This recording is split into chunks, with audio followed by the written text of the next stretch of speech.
It's a show that was looking up Alex Palou's IndyCar style. Might be racing in a Solo Cup car. Red Solo Cup. Might become a Palou guy. You can't. He's got Palou. He's friends of the show. When he was here, he made fun of you. He put a wreath around my neck, and he and I did a sequence. Nemhard is on my brain. Naptown. Yeah. That's right. Yeah. Strained calf. Carlisle says he's going to be a game time decision, but Tyrese determined to play. Should he play? Yes. Yeah, it's not the NFL where you only have so many game day roster spots. And like where if you a quarterback, like, I don't know if I can go. And it's like, well, okay, we're going to put you on the active roster, but if you can't go, now all of a sudden we only have one backup or what. It's not that. So he wants to play. I watched him in Game 5 during the game, then again before our show, and then before our show Tuesday, whenever it was. And then this morning I did, thanks to NBA.com, does a great job where you can just watch cut-ups of individual players, everything they did. I watched it all again today. And there is a noticeable, at times, like, bit of laboring. Yeah. But there's also a lot of plays that you have no idea, did that happen in the first 6 minutes of the game before he aggravated the injury or after? And so I am not questioning, to be very clear, I'm not questioning his toughness or anything like that. It's quite the opposite. He wants to play.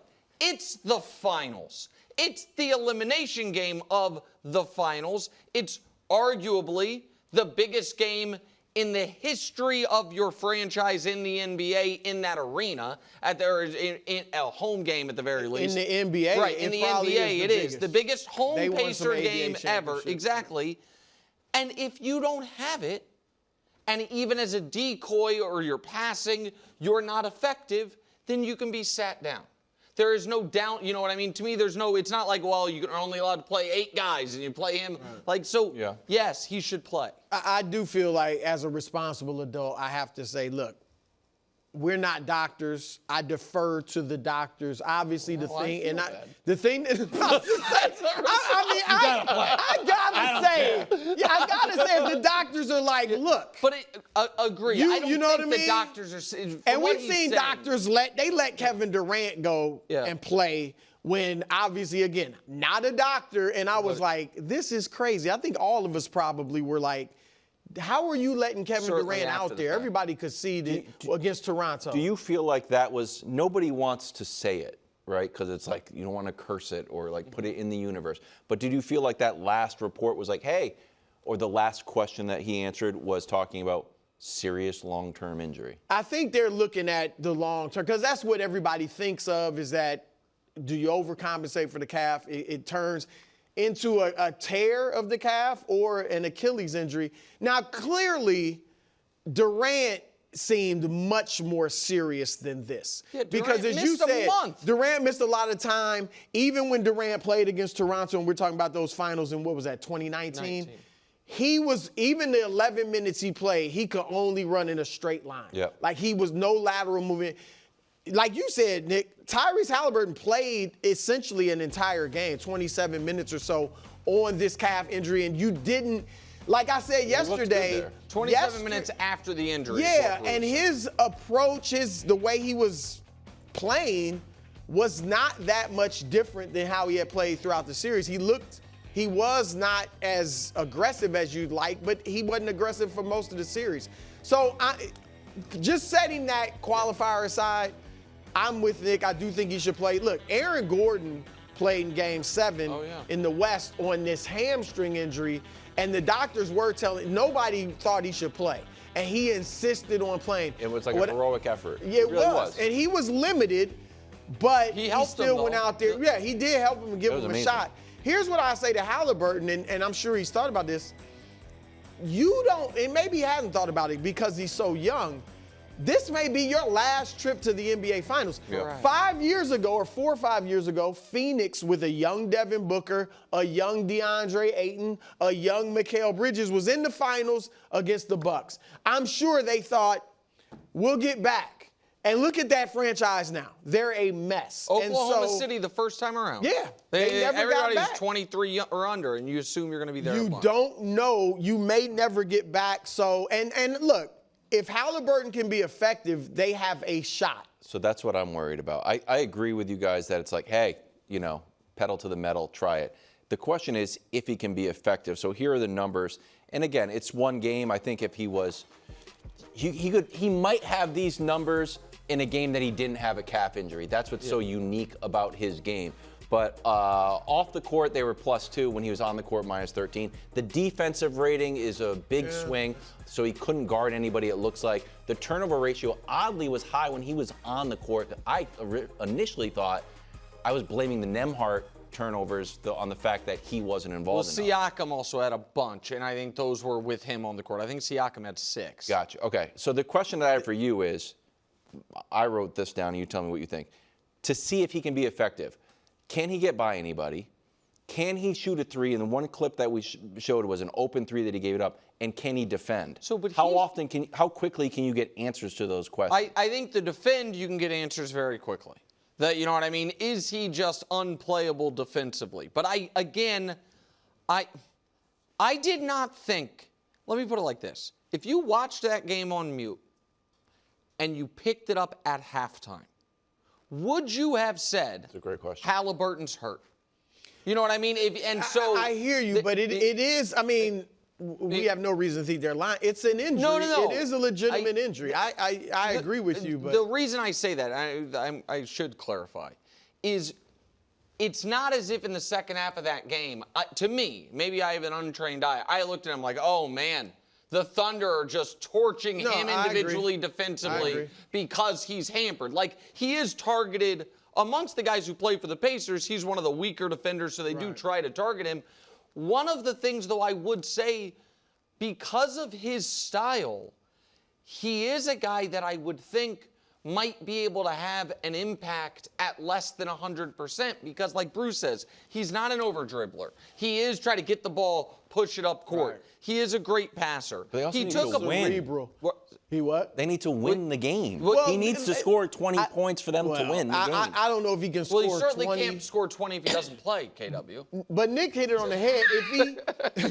If he's not effective, then you can just get him out of there. Yeah. And you might put him back in at some point, but you can get him in and out. You got to give it a try, though. Just real quick before we move on to LeBron, the kind of like high school debate style of the counter argument to be made that none of us made would be, and I think this is interesting, because winning tonight is nice, but you need to win twice. That's good. If one of the doctors says, listen, we're not worried about, devastating long-term injury, but if he plays today, we can almost guarantee you, however limited he is today, he will be just as, if not more limited on Sunday. But if you give it 5 days between Game 5, then you might have 100% Haliburton for Sunday. That to me then becomes more of a basketball Carlisle strategy decision. You know what I mean? Of like, is our better chance of getting 2 wins? I'd still try to play him. Me too. I'd still play him. It's like how, you don't put money into your 401k. Just spend that. You know what I'm saying? I don't think that's a good. Oh. It's not. What? We're not a fiduciary. LeBron talked to Steve Nash on the Mind the Game podcast and answered a question from Dustin, not our Dustin, a fan named Dustin. Why is ring culture so much more prevalent in the NBA than any other sport? Steve Nash is like, that's right. That's why I didn't. Look, I can answer LeBron's question. The reason it is, and first of all, let me say this. It is as focused on, and we all know it, in the NFL. Now, it's all about one position, quarterback. It's not as big of a deal for any other position, but it's a big deal for quarterbacks. The only reason, and Tom Brady is, I would say, universally regarded as the GOAT. Is that any argument to that? Sure. It's only because he has 7 rings. Or if he had 6. Like, it is all because of his rings. He doesn't have the best individual stats other than, the longevity type stuff. He was only first team All-Pro 3 times. That means the only 3 times that people think he was the best quarterback that season. All right, he didn't win. Aaron Rodgers has more MVPs. Obviously, Peyton Manning. It is all because of the rings. And, Nick, you know this. You and I both think Mahomes could pass him. It's going to be based on rings. Now, he doesn't have to get 7. He's got to get at least 4 and do some phenomenal stuff individually with the way he's played. For some people, he will need 7. No, right. Yeah. If he continues we never agreed to 4. We had talked about if it's a 3-peat, then that would have been right. He has to do some incredible individual. Even that's about winning. Yes, of course. But he has to do he probably needs 5, 6, and if he keeps playing like he has, 7 maybe or 8 maybe. My point is this. It's talked about in football with quarterbacks as it is in the NBA. Forget baseball. Forget baseball. We understand that, right? You could hit 500 and hit 100 homers in a season and still lose because you don't have the pitching or the defense. I know you have a lot you're going to get to, but just can I respond to the football thing quickly on that? Where I understand what you're saying to a degree, but the difference football to basketball, I would argue, is I do think there are a lot of people who say Dan Marino is better than Ben Roethlisberger. Even though Ben Roethlisberger... But that's fine. That's Ben Roethlisberger. No, I understand. But my point is, in basketball, what is the highest up on the pyramid a ringless... Like, there is a hard top ceiling. 20? Right. It's like 20th. It's like 18, 17, something like that. So I think there is... Like, you understand what I mean? Roethlisberger's But some people are saying Marino's better than Roethlisberger, but who's the first person without a ring that you put ahead of somebody with a ring? That's my point. In basketball, it is, and I think it might be fair because it's more individual. You play both ways. There's fewer players. Well, that's why I think it's fair because. But you just nobody has a ringless player in the top 10 all time in the NBA. No, nobody. And so that's. But go ahead. Well, the reason I was gonna say it's interesting that it's about quarterbacks. We don't look at receivers, running backs. Because quarterbacks touch the ball every play. Yep. They can have more of an impact on the game than any other player in football. That's why quarterbacks and basketball players are judged more on rings, because in the NBA, of our 3 major sports, football, basketball, baseball, that are on everybody's in the public conscious, that's what everybody talks about. Basketball is the one where one player can have the most impact. Yes. Correct. And then quarterback, you can have a huge impact. That's why. So because in basketball, one player can have the greatest impact, that's why there's rings. Now, I think LeBron was a little, I don't want to say disingenuous, but there were a few things I think that were erroneous that he said. Nobody says Iverson, Barkley, Nash, Ewing, Karl Malone, James Harden. Nobody says they weren't great. Nobody says they weren't great. We all acknowledge they were great. But when you start talking about all-time greats, you nitpick. And one of the nits to pick is a ring. And so I think that was a little unfair. And I also got to say this. When he said winning is a team sport, a team accomplishment, when he said in that video years ago, when we came back and beat Golden State 3-1, that's when I realized or felt like I was the greatest player of all time. He didn't say that's when I realized we were the greatest team of all time. He took individual credit by saying that team win made me the greatest player of all time. So I think he's talking out of both sides of his mouth in that regard. So I don't think that's talking out of both sides of your mouth. To me, that would be if he said winning this championship made me the greatest player of all time. That's what he said. After playing just average or regular. I think it was overcoming that with what a lot of people consider as good of a 3-game stretch as any player has had. And like that, and that he didn't say any of that. I understand. He said coming back from 3-1 against the greatest team ever. They came back from 3-1 because of more than anything else his individual performance. He was great, of course. And so he was 9 for 24 in that game 7, though. Okay. I'm just saying. He took individual credit for not saying that he didn't think his teammates helped him, but he took individual credit for that team accomplishment. That's all I'm saying. And then here he calls it just a team accomplishment. So listen, I think that the frustration is rings have always mattered.